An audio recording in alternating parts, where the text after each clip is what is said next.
Hello and welcome everyone to On-Point Technologies PCM and MacMall webinar Wednesday. We are thrilled to have you with us for Microsoft webinar, which is on backup and disaster recovery with Azure. Today we have to present on this topic Brian Mansure, who is Azure specialist. Before going into our main presentation, I have got a few housekeeping items. Please remember to enter your questions in the question box on the right hand side, and I'll relay those over to our speaker at the end of the presentation today. We also send out a survey at the end of the webinar. Please fill it out and let us know how we did, as well as topic you'd like to see covered in the future. You should see the survey in your inboxes later today. Speaking of future webinars, you can view them at www.onpoint.com/webinars or pcm.com/webinars. We are also recording this session, and the recording of the video will be uploaded onto our website within 1 week's time. And with that, I'm happy to hand it off to Brian Mansure, who is Azure Specialist from Microsoft Azure.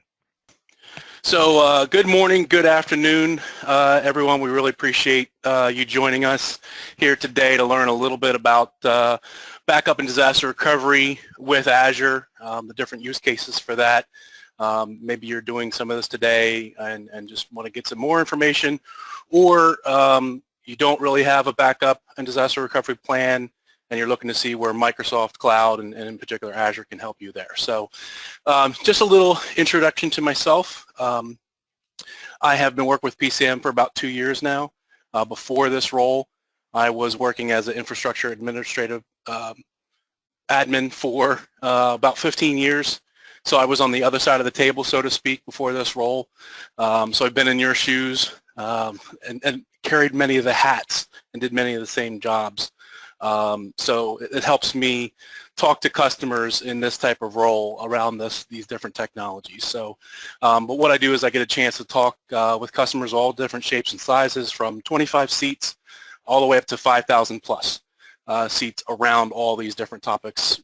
In particular, I focus on Azure and enterprise mobility and security suites. So again, thank you for your time this afternoon. So to level set right off the bat, we'll start with some of the kind of high-level overview, and then we'll dig more into the actual solutions. But I did want to level set here and talk about some of the common enterprise challenges. I mentioned just a little bit earlier, maybe you already have a backup and disaster recovery plans, or maybe you're just doing backup, or it's possible you might not be doing any type of backup today. I have talked with some organizations that are in that situation, and they realize that that's not that great for moving forward for the business with all the different things that are going on in today's world, viruses, ransomware, and everything else. So when we look at this slide, I think starting on the left is really kind of the main piece, right? The main topic. We have to limit downtime. We can't have our applications, our line of business workloads, Exchange, your email, things like that down for any number of really minutes anymore without someone knocking on your door and it really interrupts your business. So how do we limit that downtime? And all the rest kind of follow here. So as IT folk, we're constantly being asked, at least when I was again on the other side of the table, how can I do the same workload or possibly even more while reducing costs, right? I need to make it less expensive to do the same job I've been doing for X amount of years. And then the complexity. Some of us out there have maybe just a couple servers you're backing up, maybe even some workstations, and that's certainly fine. And then we have more complex enterprise type environments, maybe several large AD force, and how do we maintain all of that, those workloads. I talked about the line of business apps and all those servers. They can get pretty complex, that whole environment. So how do we manage all that and make it more simple to get our hands around? And then ensuring compliance, depending on different vertical that you're in and businesses that you maintain day in and day out. Do you have things like in the healthcare industry, there's HIPAA, you may be familiar with, compliance, and ISOC, and PCI compliance if you're doing credit cards, things like that, specific to your business. These are all concerns. And then, scaling that protection, right? So a lot of times we may only have enough money or budget to just get your mission critical applications and servers backed up. If we reduce the cost, can we extend that protection? And that's really kind of what the slide is talking to. It may have been expecting this, but I do think it's important to kind of see this, the big scary numbers, right? What if we're not fully protecting our workload? Whether that be on premises or in the cloud. We're seeing this big 1.25 to 2.5 billion dollars. Of course, that's across companies, but that's a huge number. And then we're talking about data center outages and downtime, but that's still a large portion of business. I think no matter who you're kind of talking about, we don't want to see those types of numbers referred to being lost, and production and money coming in. So the 7,900 per minute of downtime cost, again, I'm sure that adds to that number or is a part of that number. I really think that the last number, the 119 minutes of the typical data center outage, is pretty much the across the board. It doesn't really matter, again, there if you're a large corporation organization or you're a small organization with a handful of servers. You still are interrupting your production, causing problems. Your end users can't get to what they need to, so on and so forth. So just shy of 2 hours of a typical recovery time for those outages. That's quite a bit of time in the day, given the business. And these numbers aren't even addressing things like backup, right? The actual data. Someone comes to you, their data, they erased, a whole entire folder with someone's, super important information that they can't live without. And of course, they're knocking on your door asking for it yesterday. So those numbers kind of grow. So how can we use Azure to do backup and recovery? And that's really the main focus of today's presentation. That we can expand upon that a little bit, but really what Azure can do and provide here is a lower true cost of ownership, right? We talked about reducing those costs. You can potentially see up to 50% cost reduction off of other on-prem disaster recovery type of solutions. So, and of course, we'll get in more detail about these things, but peace of mind, reliability, off-site access and replication. I just can't have this in my data center. That's great. I might already have some type of backup that I'm doing locally, and that's, of course, a great first step. But what if something happens locally or I can't get to it for one way or shape or another? Where else can I store that? And that's really where the offsite capability of the cloud is a big benefit. Increased uptime. So we're adding, potentially another 9 of availability, 0.9 of availability, and that's guaranteed, SLA from Microsoft financially backed. Automatic and testable backups. So, and again, we're going to get into more details here, but we can set up a regular cadence and retention periods and all that around protecting our data. How can we get to it and restoring it effectively and efficiently from the cloud? Minimal bandwidth usage kind of goes to the way this technology all works. It's basically using incremental backups, so it's very efficient when it's coming across the WAN. That's certainly of concern. We have large data sets coming back from the cloud, whether it's backup or really any type of data. We need it to get to us quickly. And then the safety, it's secure, encrypted in transit, and in rest. So basically everything in moving to the cloud, Microsoft Cloud, is encrypted, usually over an HTTPS type of connection. And then in Azure itself, there is encryption at rest. So we just don't have anyone having access to our data then when it's in the cloud. We have control over those encryption keys and the passcodes that get us access into those storage accounts and ultimately the data. So then the privacy kind of comes along with that, is certified against different compliances and standards based on your business needs. So this is pretty much just a different way to look at that other slide, but I put it in here because really at the end, the very bottom, this is more of a use case. We have a customer who's using Azure, both a combination of the solutions we're going to go over today, Azure Backup and Azure Site Recovery, to see a benefit and a cost reduction and end up getting better management over what they were doing. So the Pointe yacht insurance company first started off, they were not doing virtualization. So they went from physical servers to Hyper-V. And as a part of that, the next part was, all right, how do we protect these workloads? So they started looking at Azure and other cloud solutions, and ultimately ended up on using Azure Backup to really clean up the way they were handling tapes to do offsite backups. Much more efficient and definitely cheaper. And then also, like I said, a combination of Azure Site Recovery, which is your disaster recovery, and used Azure as their backup location, their co-location, so to speak, instead of having to pay and re-up their lease on a current co-location they had on premises. So they saw up to $45,000 annually in savings there.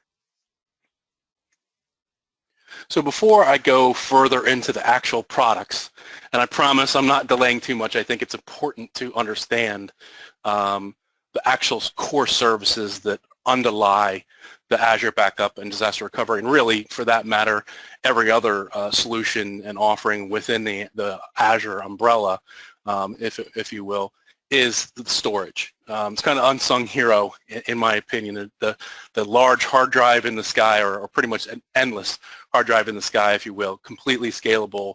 Microsoft needs more storage. They pretty much whistle in the new, truck trailer, and I'm oversimplifying this, but they just attach it to the data center that they already have, plug it in. They have racks and racks and racks of hardware and servers and drives that go along with that to further support and scale out these type of resources behind the scenes. So highly durable and scalable in that way. And if we look at the chart here, really at the basis, at the bare minimum, we have 3 copies of your data in a data center region of your choosing at any given time. So that's locally redundant storage. Those 3 copies, you get to say where it goes. It just doesn't, magically go somewhere else into a different data center region or out of country or anything like that. You get to pick one of the regions from the portal when you create these storage accounts and say where it goes. Again, we talked about the financially backed SLAs. There's different types of storage. We're mostly talking about blob storage today. You're probably going to hear me say that a couple more times. And then all this storage can be accessed multiple different ways, but really supports all the different RESTful APIs out there for your programs or any type of access that need or programs that need access to this data and to this storage. So along with the locally redundant storage, there's a minimum of 3 copies. Really the other kind of areas all the way to the right there, and I think that's the most important, is the geographically redundant storage. So that's an additional 3 copies of your data in a data center region, over, I think it's 400 miles away. So if anything happens locally, heaven forbid, then we have still access to another copies of your data. And just to, as far as addressing the inexpensive, the locally redundant blob storage starts at 2 cents a gigabyte per month. So roughly a terabyte is around $25. So pretty darn inexpensive.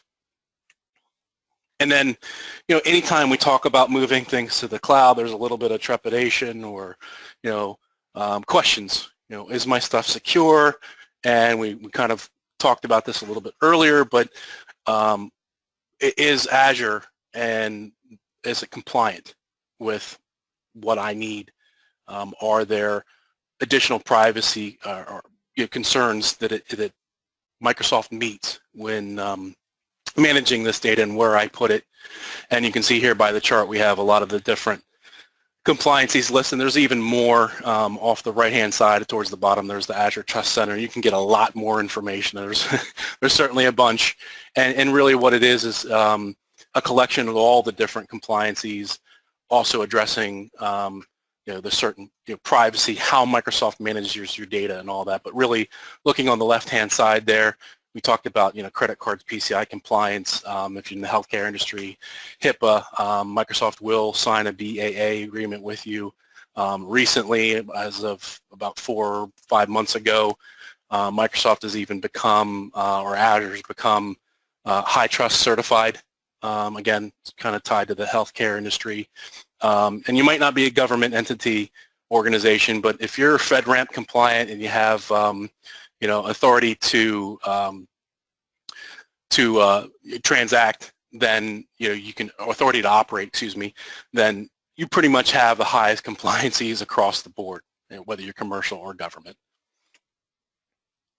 So now we're getting into the actual solution that we're talking about that Azure can provide. So Azure Backup Service, or Azure Backup, it's not very creatively named, but it does what it says. And really what we're talking about is having a way to back up effectively, inexpensively off-site that data, that first layer of how do I make sure I can restore the absolute necessary data that I need to have for my business and get it back in the event of anything happening to it, corruption, viruses, deleted, any of those types of things. So as we take a look at this slide, that's quite a bit, but really when we talk about the Azure Backup Service, there's 2 deployment models. There's just the Azure Backup Service itself, and neither of these, by the way, involve a bunch of infrastructure on your side. You can just literally subscribe to the Azure Backup Service and have file and folder level of backup and recovery in Azure. So quick and dirty and easy to set up. We're talking about a couple minutes to actually set up your first backup vault, register that server, and between when you can start kicking off your first job. But we'll take a closer look in following slides on what that really looks like. But when we're talking about the Azure Backup Service, on the left-hand side of the slide, we're talking about being able to back up full volumes, selected volumes, specific files and folders. So like I said, file and folder type of backup. We're not at this level doing full application-aware backups, but we do have that capability, and of course we'll talk about that. So the policies are pretty easy to set up. So we have that regular cadence. How long are we keeping retention rates? How much data? How often are we backing it up? All those types of things are pretty quick and easy to set up through the portal. We can actually also protect with Azure Backup the virtual machines that you might have spun up in Azure. And we'll talk about that in more detail in some following slides as well.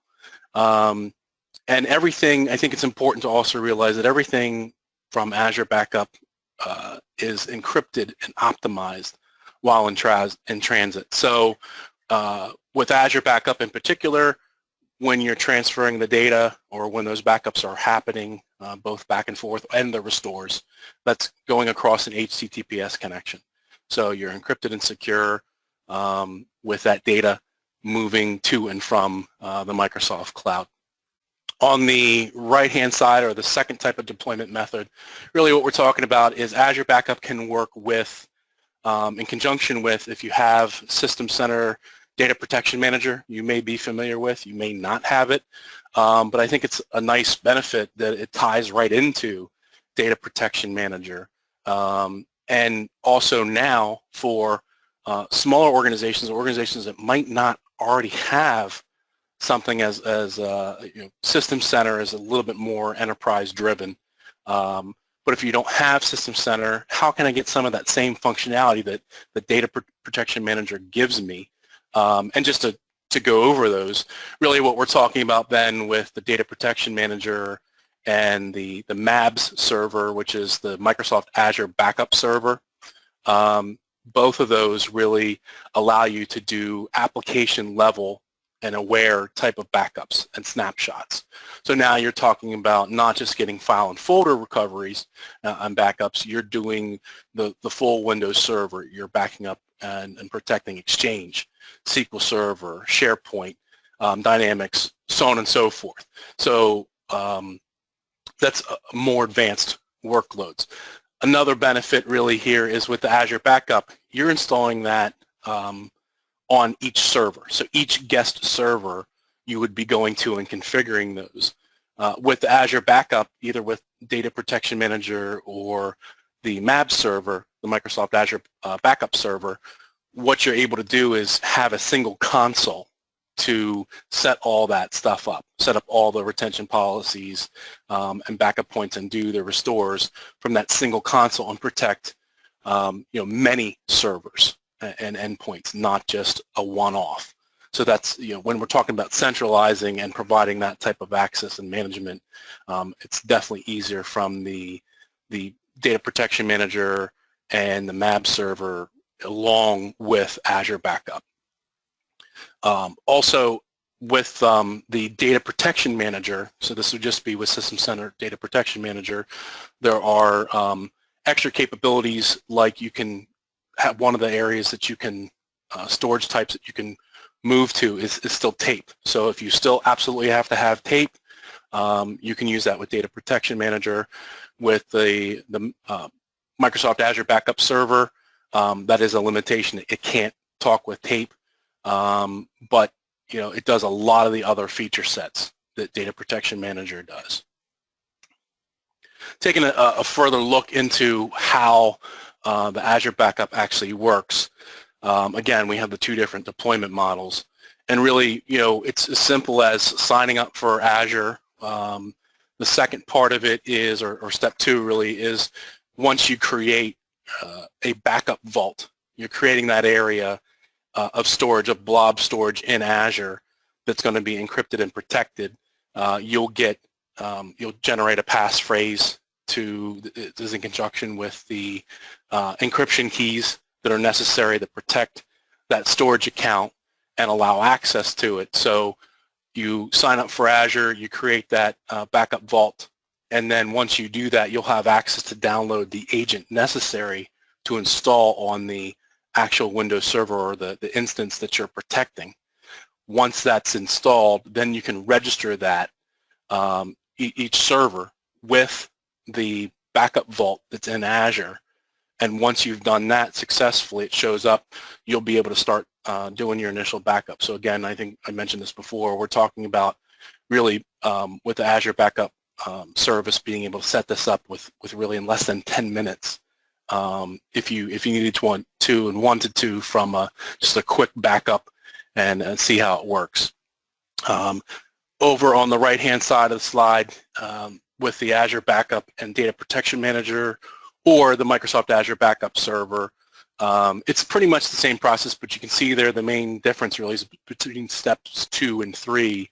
Instead of having each server that we're kind of talking to and registering, I'm taking the Data Protection Manager or the MAB server itself, and that's what I'm registering with that, the backup vault.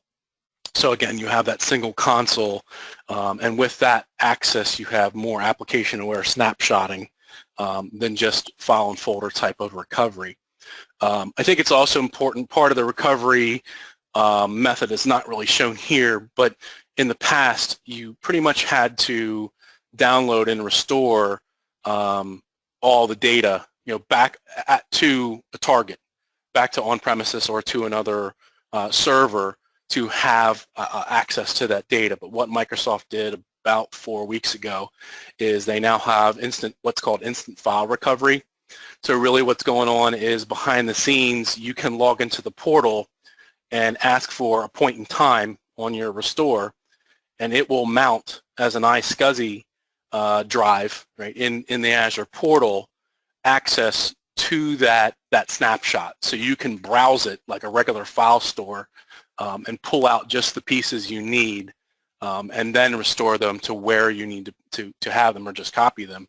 Again, it works pretty much just like a regular file explorer type of access, and that I think is a huge step forward. It was good to have all the backup, whether we had to recover it all or not, but now you didn't have to recover the whole point in time to get to 2-3 files. Now I can just grab those 2 or 3 files, or let's say for some reason one of the prior versions had some type of corruption and it wasn't the exact file name that I thought I need. My boss came knocking on my door and said I needed this. They thought it was lost or deleted at this file and time. I'd have to restore all of that. Now I can just merely go into the portal, mount that, that point in time, and pull out the bits and pieces that I need. So that's a pretty cool feature they just added to Azure Backup.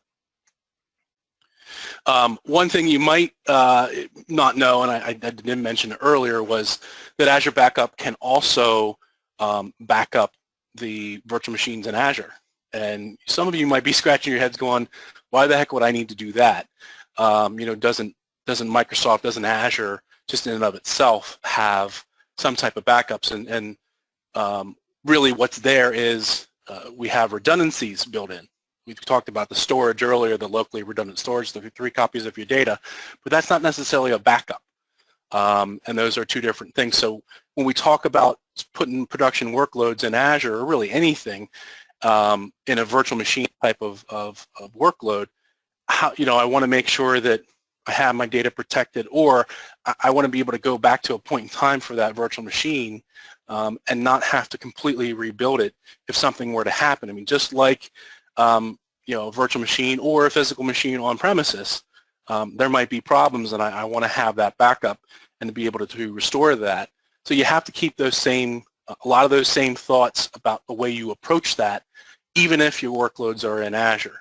I mean, there's other ways to approach it, and we can certainly architect those things, and you know, we certainly hope that you reach out to us here at PCM to discuss all those different things.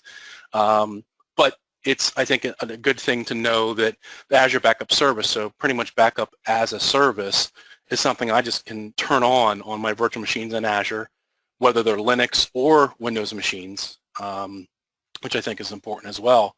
And I can back up those servers that are running in Azure.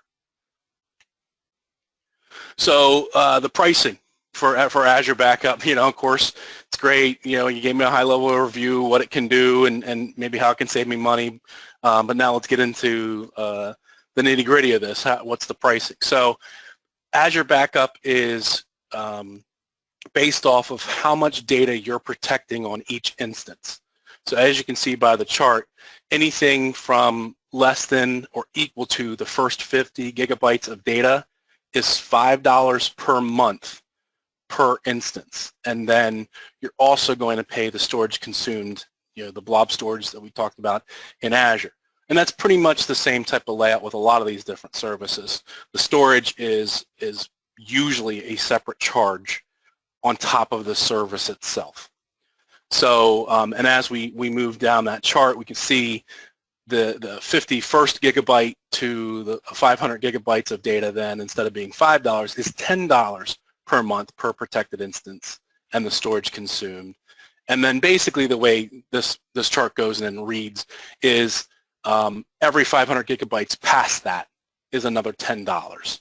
So plus the storage consumed. So there's an example there at the bottom if you have 1.2 terabytes of data that you're protecting. So pretty big, you know, piece of data that we're protecting, whether it be, you know, a couple of files and folders, the whole volume, or whatever it might be. I want all of it protected in the cloud with Azure Backup. That particular instance is going to cost me $30 per month. And then whatever storage, that same 1.2 terabytes that's protected and moved to Azure, also be paying for those costs. And we talked about that earlier. It really starts at the 2 cents a gigabyte. But we can certainly work on full pricing and what the costs look like here. So one of the things that I do pretty much day in and day out is help customers with the Azure calculator build up a cost to know pretty much all the ins and outs of what this is going to be, because you have to know what it's going to cost you even if you want to use it.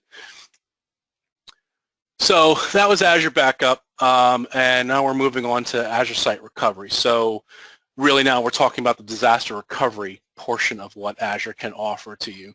And where Azure Site Recovery actually started was Hyper-V Recovery Manager is what it was called, and it was strictly for Hyper-V hosts and the guests on that. And then what Microsoft did about 2 years ago is they acquired this company, or at least a solution that it had, called Image Scout.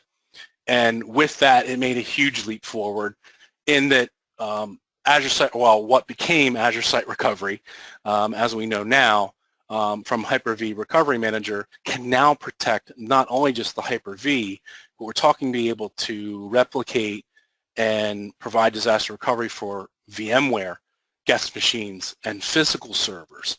So anything 2008 R2 and above is supported in Azure as far as a server builds. They're supported, it's all 64-bit. But those servers that we have, again, whether they're physical, we can even protect AWS machines, Citrix machines, pretty much anything at the guest level, we can protect and move those or manage that, orchestrate, automate that recovery and replication to either Azure or a physical site. So if you already have another location, whether it be one of your branch offices that you also use as a disaster recovery site, or if you're paying for a co-location to do disaster recovery, which can be enormously expensive, month in and month out, this is really, I think, the benefit to where Azure Site Recovery can be very, very beneficial. So this slide here is kind of going over what the physical type of sites and what Azure Site Recovery does, and we'll go over really a high-level process, but you're able to use Azure Site Recovery here pretty much just for its recovery plan, and that does the orchestration and automation of the disaster recovery, the backup, and recovery for the physical sites.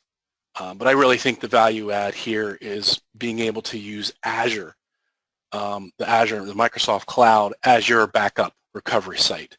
So instead of having that physical location that you're paying a lot of money for month in and month out annually, you can use Azure as your actual secondary location to run your production workloads or your high-value workloads. So it works with Microsoft System Center. So maybe, again, you already have something like the different System Center manager, virtual machine manager, and you're already using that. It ties directly in with that. If you're not, again, it's very, very flexible. You don't need to have System Center or virtual machine manager to back up and have replication to Azure. But it also can use with that Image Scout and protect the VMware and physical machines. So another thing that's not really part of the slide is really, we're not only talking about being able to replicate those boxes and run them then in Azure if and when a outage happens, but with the Image Scout, we actually have the ability for the Hyper-V, the VMware servers to fail back to on-premises. So once the outage is handled and we have access back to our server on-premises or our data center, then, how do we get this? Great, it's running in Azure while we needed it, but now we need it back on-premises. So how do we go about that? And that's a really, really cool feature. So what's really happening behind the scenes, and we, again, I keep on splitting these slides, left and right, but what's happened is we're doing full replication, an initial replication of the entire box on premises or one of your branch offices. So it's doing a block level replication of that machine.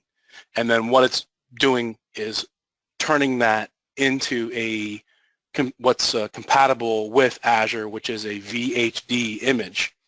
Then it's storing that VHD image in page blob storage up in the cloud. So that's what's happening, and then any of the deltas after that initial replication are moving up to the cloud, because we're talking about, it's not synchronous, but just about with VMware guest machines and workloads. I think it pretty much is happening constantly, the replication.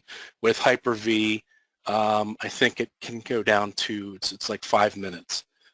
So you are getting, so pretty much the latest and greatest are being stored as a part of the VHD images.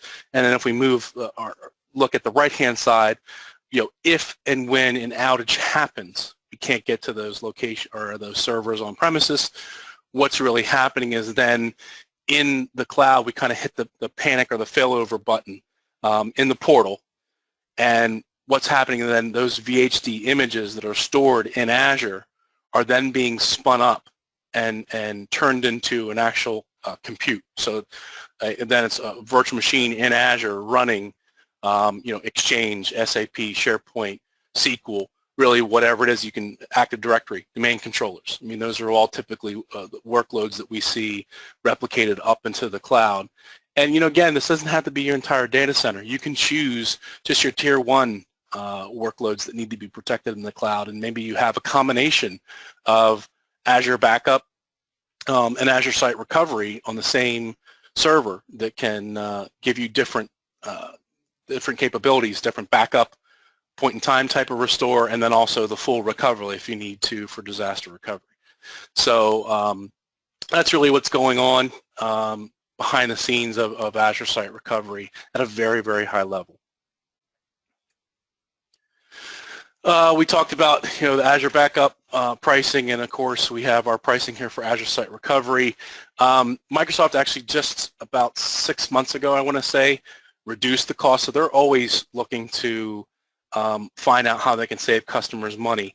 Azure Site Recovery to Azure per instance was $45 per month, and now it's $25. So that's quite a reduction. You're almost halving the cost. And I think you can see there something we're talking about a lot about disaster recovery and backup, but Azure Site Recovery can also be used as a migration tool. So it doesn't have to be just for disaster recovery. You can use it to migrate workloads to the cloud. And I'm having that conversation more and more, and I really point that out for two reasons, because you kind of see the free for first 31st days, or 31 days, excuse me. And if you time it right, if you have workloads that you're looking to move to the cloud, you basically quote unquote protect them. So you're going to take that initial replication and it stores it up in the VHD image in Azure. And then what you do is you hit the failover button, so to speak, and you're really in essence migrating that machine and turning into a virtual machine that can run in Azure, and then you don't do any type of failback. You just leave it running in Azure, and you've in essence migrated that workload to Azure. So that's a pretty cool feature. And again, if you happen to time it within the first 31 days, then you didn't pay anything for the actual protection or migration of that. You're always going to pay for storage, and that's something that's not shown here. So again, we're paying the 16-month per instance protected if we're taking our workloads and just using Azure Site Recovery for the management, the automation and orchestration between two physical sites. But if we're actually recovering into Azure, then it's the $25 per month per protected instance. But you're always going to have that storage, right, when you're in Azure and backing up and maintaining that workload. The thing that's also not shown in here is the cost for the compute. So once you hit the failover button and the compute is built off of that VHD image, there would also be then a charge for whatever that compute running in Azure is. So if it's a Linux machine or a Windows machine or whatever it might be, you're going to pay for the hourly cost for that virtual machine. And again, I certainly can help if you would understand this a little bit better on some follow-up calls or send an email to break down those costs and put those together to better understand the whole picture around protecting your workloads. So we talked about the Azure Backup and Azure Site Recovery, but there's also something that I wanted to point out here. There's a lot of different third-party solutions. You may already be using them today or maybe considering them. We look there at the bottom and we have a very popular Symantec or what's now Veritas and Commvault and Veeam, and really there's a bunch of others. And you may not know that you can use Azure as either the backup target or the replication target for those third-party solutions. So, even if you're not looking to use Azure Backup or Azure Site Recovery, the actual solutions, from Microsoft, that you already have investment in one of these other solutions, or you're just looking in the direction because it seems to fit what you're looking to do a little bit better, then what you can do is look at making Azure the target for your offsite storage. Again, with that 2 cents a gigabyte per month cost, it's pretty darn inexpensive compared to maybe some other private clouds. When we look at some of these other solutions, the way they have their per gigabyte cost, it's usually a little bit more than 2 cents a gigabyte. So now the way that some of these third parties work, or third-party solutions with Azure Storage work, is some of them, it's just a matter of going into the configuration of the service itself and just telling it, here's the blob storage, here's the storage account that I made in Azure, and here's your passphrase so that it can get in, through the encryption and have access. And so you have direct connection to the blob storage itself. And other solutions necessitate a virtual machine running in Azure that act as the management console, or basically any of the storage that's in Azure that's basically attached as a virtual disk is then exposed to that solution, to that server, and that's how you can then use Azure to as a replication or backup target for these solutions. So pretty cool, and I've been having a lot of conversations around Veeam and Veritas, the backup exec in particular. Just a quick little slide on the solutions that we talked about, and there's really more. This is just a few that we talk about more often with customers than some of the other ones. It's pretty easy to also, when we're looking to initiate these third-party solutions in Azure, we have what's called the Azure Marketplace. And really, as you're looking here, there's just a button. You have an explanation of the solution itself. These are the full solutions, for Commvault or Veeam, or really any other third party. We're, of course, focusing on backup and disaster recovery solutions. But any of them, you can search in this Azure Marketplace, and it gives you a description, the costs, the pricing. A lot of the times, what you're going to have is there's a cost for running the compute in Azure. Of course, the storage, keep on talking about being a separate cost, but then you still have to have the licensing for the solution that you're using, if we're talking about the third party, the Veeams, the Commvaults, so on and so forth. And while the marketplace does not handle the licensing itself, it educates you about that and what you have to do and where you have to go. And of course, here at PCM, any of the solutions, those third-party solutions that we sell, we can, of course, help you with the licensing with those offerings as well. So it's really just as easy as clicking a button in the portal, and it's already a templated image with those solutions made a part of that compute. So you click the button, you answer a few questions, you name the machine, of course, any of the standard things that you have to go through, and then you have a virtual machine running that management server or whatever that service is as the instance in Azure that allows you to talk to the storage. And again, you can be up and running instead of having to kind of build out this whole thing and migrate it or transfer it to Azure.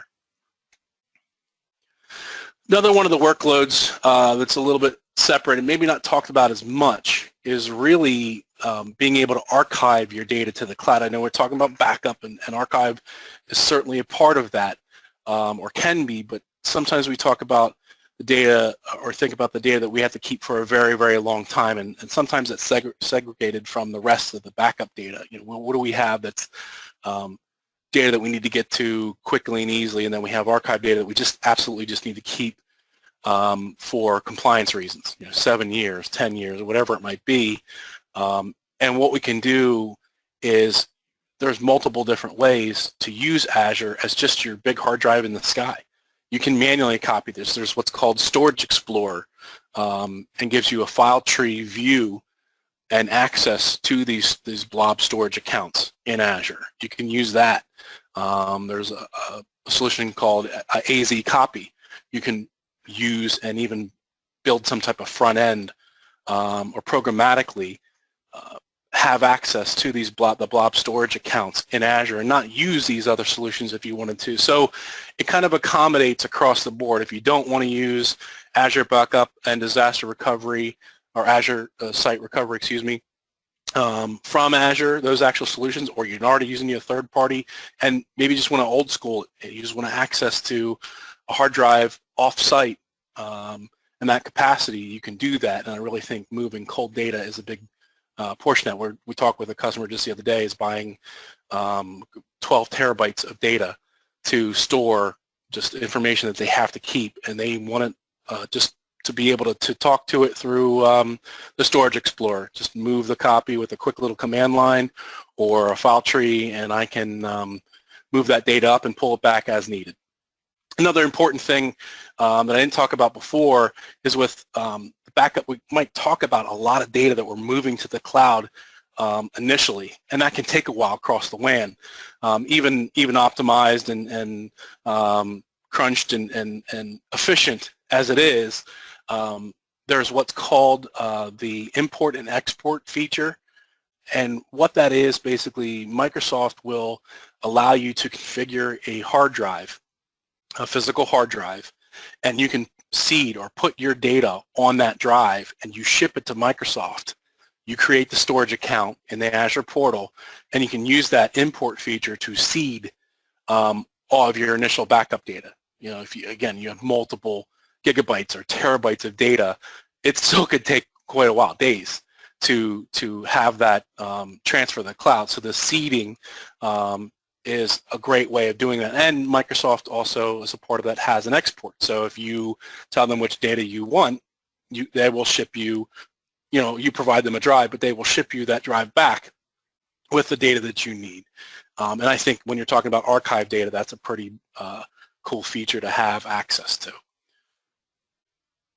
That's just for like a one-time charge. I think it's like $80 a drive. And of course, I can get that information for you if there was any follow-up. Part of that and a match here with the archiving, or really just in general, the storage that's in Azure. Cool Blob Storage has been around for a bit now, probably closer to a year. But it's not been, and it was started with to try to compete with the different public cloud providers. Things like AWS has Glacier storage. So it's for that less accessed data. But again, you have to keep it around for a while. I might not need constant restores from it, but I need to keep it off-site, have an extra layer of protection, but I don't want to spend even the 2 cents a gigabyte per month. So that's what we're talking about here with the Cool Blob Storage from Azure. Is it's less used or rarely accessed data, and with that, what happens is your cool storage is the lower storage prices or costs for much more capacity, so high volume of data, and the hot access, or the hot local redundant storage and geo-redundant storage are accessed more frequently. So you're gonna get maybe a little less charge or a little more charge on the actual storage, but you're getting to the data quicker, and there's less cost for those requests to pull it back out of the cloud. So that's really what the Cool Blob Storage is. So it matches up very well with the archive storage. And then right now, Microsoft happens to be giving out a promotion that's probably been going on for about 3 months, maybe longer.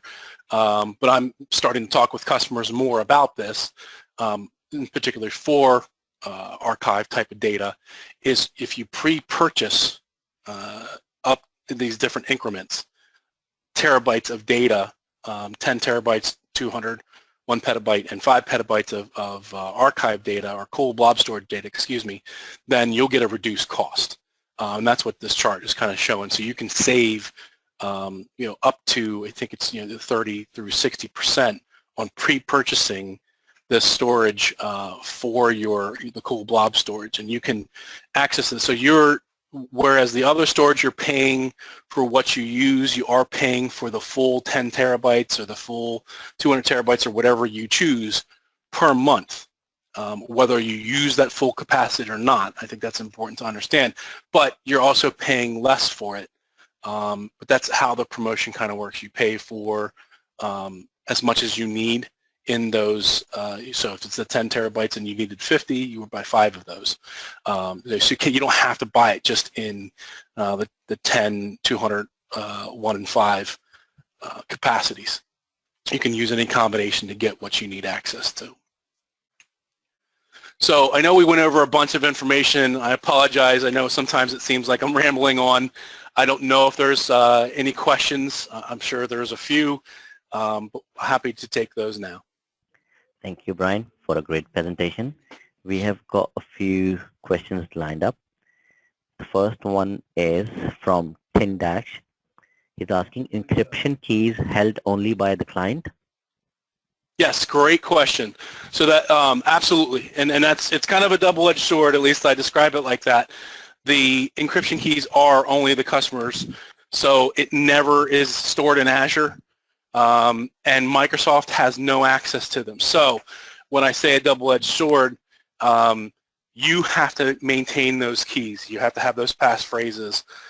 So when you get those, when you generate that backup vault and get those, you want to keep those secure and backed up unto itself, because if you lose those or you don't have access to them, unfortunately, Microsoft can't do anything about restoring them for you. But that's a great question.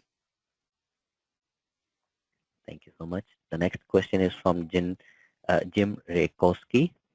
He's asking, are there any FINRA or SEC compliance certifications? So I believe I understood it as at FedRAMP compliances. No, FINRA, I think financial institution, and also, and also SEC compliance certifications. So I don't know that directly, either of those. I mean, I certainly understand that they're out there. And Azure is general. I think what we want to do is send you, of course it was a link, just really quick. I don't expect you to have that, but the Azure Trust Center has all the different compliances that all the different services that fall underneath the Azure umbrella have. And I don't know if I recalled those specifically separate, but a lot of times what happens is the compliances that are already met underneath the different standards, by that they can accommodate the compliances for these other businesses and the other requirements. So I think, having said all that, we want to make sure we send him the Azure Trust Center. So if you can just take down that information and send me, I'll do some follow-up there. But thank you, great question. I'll send you all the information after the webinar. Great. Okay, the next question is from Jerry. Is the backed up data encrypted while at rest on Azure? Yes. So it's encrypted in transit and then also in Azure. So in Azure at rest, the data is encrypted. So the only time it's not or that Microsoft can't do anything about it, or Azure can't do anything about it, really is on premises. When it's back in underneath in your data center, we're assuming that you're handling that, or you can encrypt that, protect that data. But in transit, with the Azure Backup, it's going over a public endpoint, but it's HTTPS protected, so it is encrypted in transit and then also in Azure. Thank you so much. The next question is from Joan Quiros. He's asking, what is the difference in cost between Azure Backup and Azure Backup with DPM /MABS? You caught me. You caught me. I should have gone over this. Another really good questions. I appreciate them, everyone. So the data protection manager, excuse me, not the data protection manager, the Microsoft Azure Backup server is actually free. So you can download that. When you create the account, you sign on an account in Azure and you create the backup vault, on top of getting the agent that you would put on your endpoint or your server that you're protecting, you also have access to download the bits. And that Microsoft Azure Backup server is installed really on premises in your environment, typically on a virtual server. And that's handling, again, becoming that console, that centralized access and management point for those restores. And the data protection manager is, you still have to pay whatever the cost would be for System Center. Now, if you already have it, that's something you're already paying for, but the data protection manager would require System Center licensing. And I don't have those costs, or at least in my head, but we could certainly help you get those costs as well. Thank you, Brian. The next question is from David Paulson. I believe he's asking, is there also Azure Storage Explorer? Yes. So the Azure Storage Explorer is free. That's a great call out. So that's I kind of alluded to it earlier. We have, if you just want access to storage to be able to kind of get to it physically, quickly, and easily, you can use this, what's called the Storage Explorer, the Azure Storage Explorer, and I think they just released an update not too long ago. But it's that file tree type of look at the storage in Azure. So you pump in the keys or your passphrase, of course, because you need that. Everything's encrypted in a part of that console, and then you can look at your different storage accounts and then manipulate the data. So you can add to it, copy data, and move it back to and from with that Storage Explorer. So it's a really neat tool, and the fact that it's free is great. Thank you so much. The second part of this question is the cool storage in classic Azure or in Azure Resource Manager? So the cool blob storage, I believe, is all part of the resource manager, the ARM model, because it's only been out for, well, not only, it's been out for almost a year, but most of the switchover from the classic model to the Azure Resource Manager, the ARM templates has been more recent. So I believe it's the cool blob storage is all part of that. Thank you. The next question is from Greta Nash. They're asking, will your solution integrate with Veritas Net Backup in the near future? Yes, I believe it actually already does. So I know, it wasn't necessarily in its end on that list that I presented, the third-party solutions, but I'm almost positive that it already integrates with that, and I can't remember which version, but pretty much anything from the last year from Veritas integrates with Azure. Thank you so much. I believe I can take a couple more questions. The next one is from, again, Jim Rikowski. The question is the promotion upfront cost or a monthly cost? Great. So another great question. So when you purchase that, it is an upfront cost.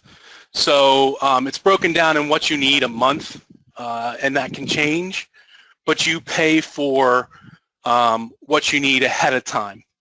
So when we're talking about the cool blob storage promotion, I believe you have to have, I think you might be able to buy it underneath the enterprise agreement and open. I think there's both, but it's a pre-commitment of dollars. So you're prepaying for that amount, but then you can also change that, how much you want to predict how much you're going to use, and then you're prepaying that amount. Thank you, Brian. Yep. Okay, I'll take one last question, and the rest I will send you off, and then we can reply all of them via email. Okay. The next one is from William Schmidt. He's asking the 50% cost reduction of TCO with some on-prem providers. Can you mention some providers? It's a great question. I don't know a lot of the different, there's some of the solutions we mentioned. I think mostly that is, I'm trying to think what the different solutions are. They're not coming to me, so I apologize. It's a great question. I'd love to take that one down, and then I can do some research and find which ones are talking to. I think really the cost that's talking about, the true cost of ownership, has to do around not necessarily the solution itself, but really is the fact that you're paying for or maintaining some type of physical location. So I have to, just like your own data center, I'm cooling it. I have to throw, networking to it. The management around all of that kind of ties into that full 50% reduction. It's not necessarily the solution itself, although I can't remember any of the names to help answer that question. But again, it's more about the whole costs of using an on-prem solution, not just the actual solution itself, if that makes sense. Thank you so much, Brian, for answering all the questions. For the questions which are left unanswered, Brian will answer them and send it off to you via email, or we'll at webinar team will send you off. So with that, if you still have any questions after the webinar, please send us at webinars@pcm.com or bmansure@onpoint.com as well. Yep. So thank you, Brian, for a great presentation, and thank you all for joining in today. Look to see you all in the future. Thank you all. Thank you very much.